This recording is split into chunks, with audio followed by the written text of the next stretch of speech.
So, and the other problem is that, like, I'm running out of stuff to say. Because, you know, we've kind of talked about all the good things the game did, and now, oh, I guess I don't have to kill it once it's...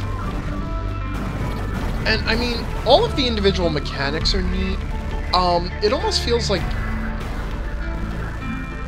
I said, it's just got too much going. Oops.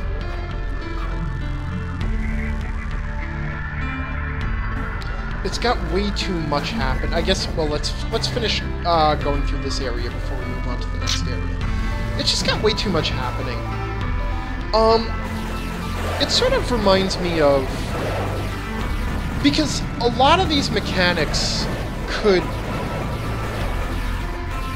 Like, the glitch mechanic by itself, the whole idea that you have a glitch gun and that you can, you know, cause certain areas of the game, cause certain things to glitch out, change the way enemies behave, and use that to solve puzzles.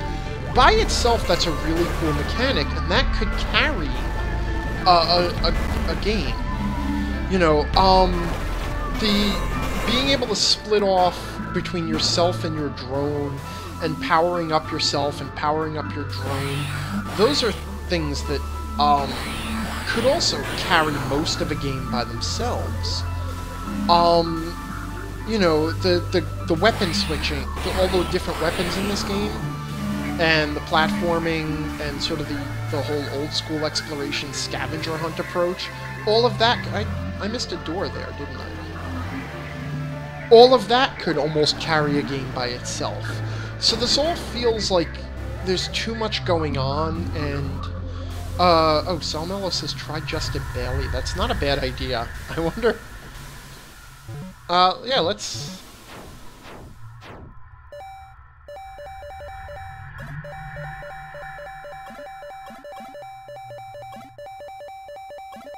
in case you don't know, Justin Bailey was a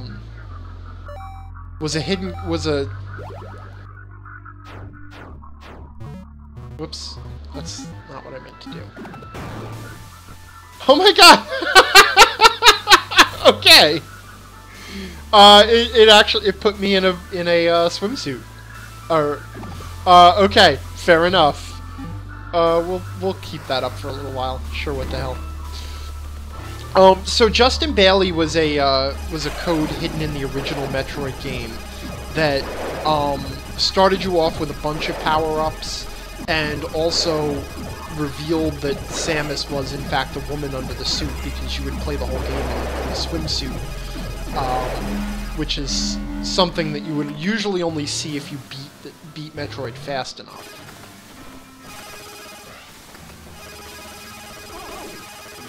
Come on. Nobody was quite sure where Justin Bailey, like why it was named Justin Bailey. You know, why that was the password. Because Metroid had a password system. And it may have been just sort of a random coincidence.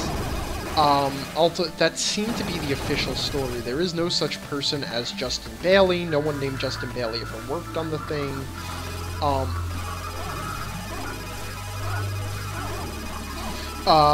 So it may have just been a fluke of the, you know, just the way the password system worked and the way it set switches. There was another password, however, called Narpa's Sword. Maybe I should try that one too while we're here, right? Oh, I can't do it while I'm in...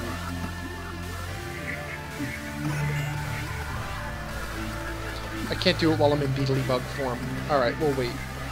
Narpa's Sword, you know, no one was sure what to make of that one either, but that one was actually an official... It was actually a debug code that was left in the game, and it was actually the words, what was it, like... NAR password, which supposedly stood for North American Release. Whoops. I didn't really check out that room, I just sort of ran for it. I guess there's really nothing to check out, huh? Okay. Yeah, so it was a North American release password, and it was another one of those passwords that powered you up and made the game far easier. Whoa. I missed a passage. I feel very, like, nervous and delicate as the little... Whoa, they are faster than me.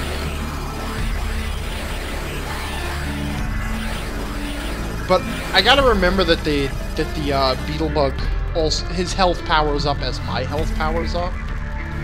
So, this better be something good, because this was a long way to go. I wonder if I ever get something that translates that text. 4-inch, bifurcating energy bulbs. Okay. Looks like another new gun, because... Mad Adventurer is explaining... because of the way Metroid's password system works, there are many combinations that will pass checksum verification, but are basically coincidental. Yeah, that's kind of what I said, more or less. Ah, shit, I can't get back up there? So I gotta do this whole thing again just to drop in that other passage? The Justin Bailey password is the most famous of these, thanks to Nintendo Power. Yeah. Yep, that's basically it. But as I said, Narpa's sword is a legit password. It was used for debugging and testing the game. Once I get out of here. That was a really odd, random bit of lore from video game lore for Mad Adventure to pull out usually.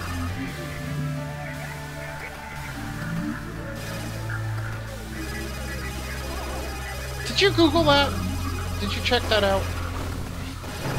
You can tell me, dude. It's cool. I won't think less of you.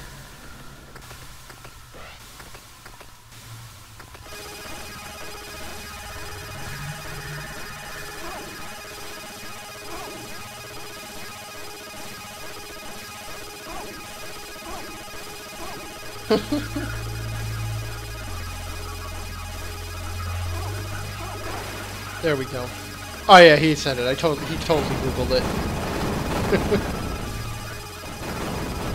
Yeah, if I was doing Metroid, I would have Googled that before I started playing. I just gotta be honest. Somebody says that the paragraph does read a bit like a Wikipedia excerpt. Not that Mad Adventurer is not a smart guy. He knows his stuff. He's very well-informed and very research-oriented. So I don't want to sound like I was dissing him. It's just usually the obscure, random video game lore is not his forte. O-Dog is saying, any ideas what you will stream when you are done with this one? I don't know.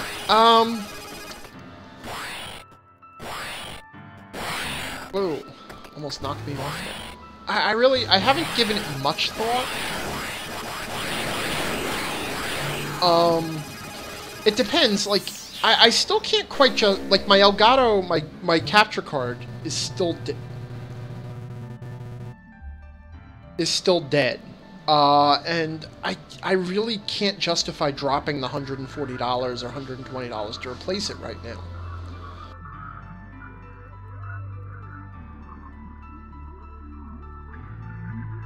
Mad Adventure is saying that video game stuff is not his bailiwick.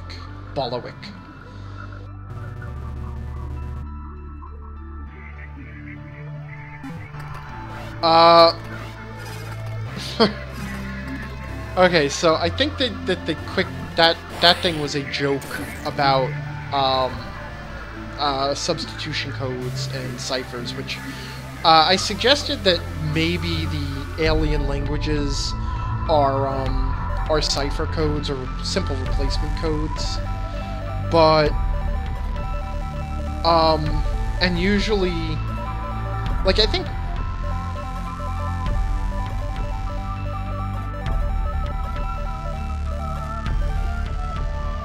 sword, and then what was the rest of it? There was something else after it. It was Narpa's sword 0000. Let's see.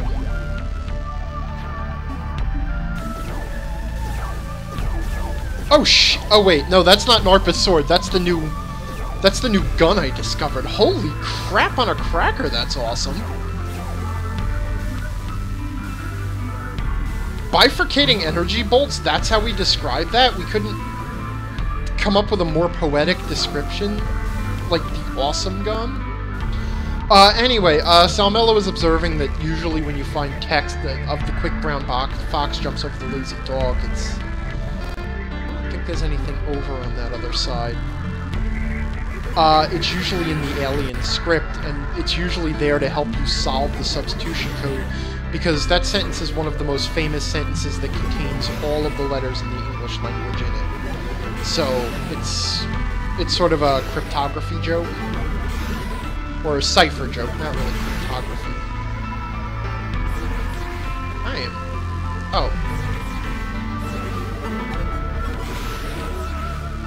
Let's just do this the easy way. Oh, this was the room where I turned on the, energy filter. And that's the room where I found the teleporting lab coat.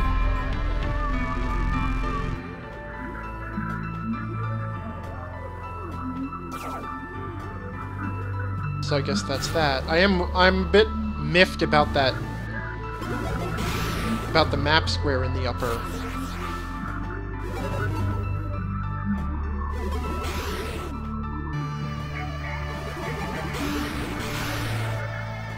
Oh, Salmello is saying that he actually meant the green lures are usually in alien text, but he'll go with what I say. Damn it! Alright. Salmello is asking if I can teleport double jump to get to the, to that map square. I'm thinking I just have to do the ceiling crossing thing that I just tried to do. But I don't know... Like, I don't know if there's any sort of bonus for 100% completing the map. Ah, fuck it. I don't care enough. Let's see. Mad Adventure is pointing out, pack my box with 5 dozen liquor jugs is also a sentence that contains all of the letters in the English language. Yeah, there's another one, too, that I can't think of off the top of my head. That's not the one I knew. But, yeah, it'll come to me. Salmello was saying there could be a secret up there, too, maybe. You know what? I don't care. I honestly don't care. I guess I'm not in the best of moods right now. Though, this gun helps. Oh, stupid.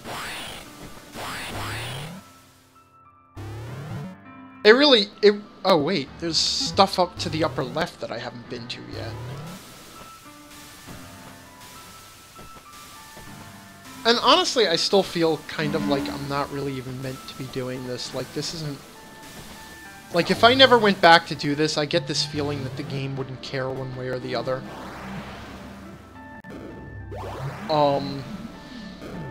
It's all like it all feels like very optional stuff. It's like, well, if you must. Oops. Okay. Oops. It's actually really tough to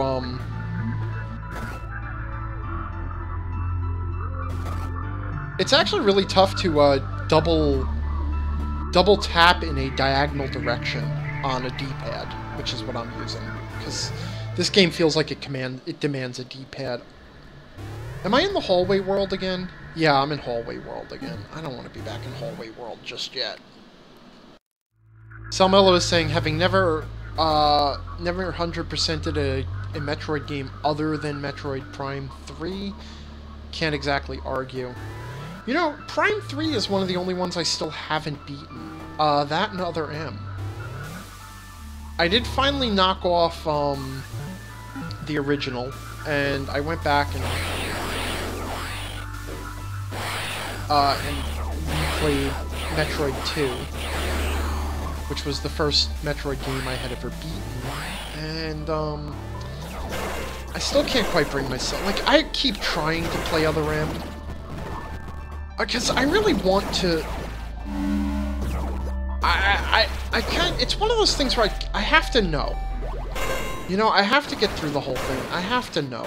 Because while it's dull, like, the gameplay isn't particularly interesting. It certainly doesn't feel very Metroid. It's... And, I sort of understand what they were trying to do with the story, and I think I actually... You know, I'm not prepared to say I'll defend the story, but I'm actually more willing than most, I think, to be a little bit more understanding of how did I fall that far? Of what the story, what was going on in the story, and I don't know, because how far did I get into it? You know what? I got to the lava section. No, actually, I got past that. I got to the ice cave, the ice section of the space station. Because, of course, every space station has to be divided into, you know, the ice section and the lava section. I mean, it's a Metroid game, after all. You gotta do this shit. But there were just... It was really the gameplay that killed me. I could have... The gameplay was obnoxious at... Like, it went... At best, it was boring. Okay, at the best of times, the game was just kind of boring to play. It wasn't particularly interesting. It wasn't particularly fun. It wasn't terrible. It was just boring. But then, on top of that, there were parts where the gameplay just became really painfully obnoxious.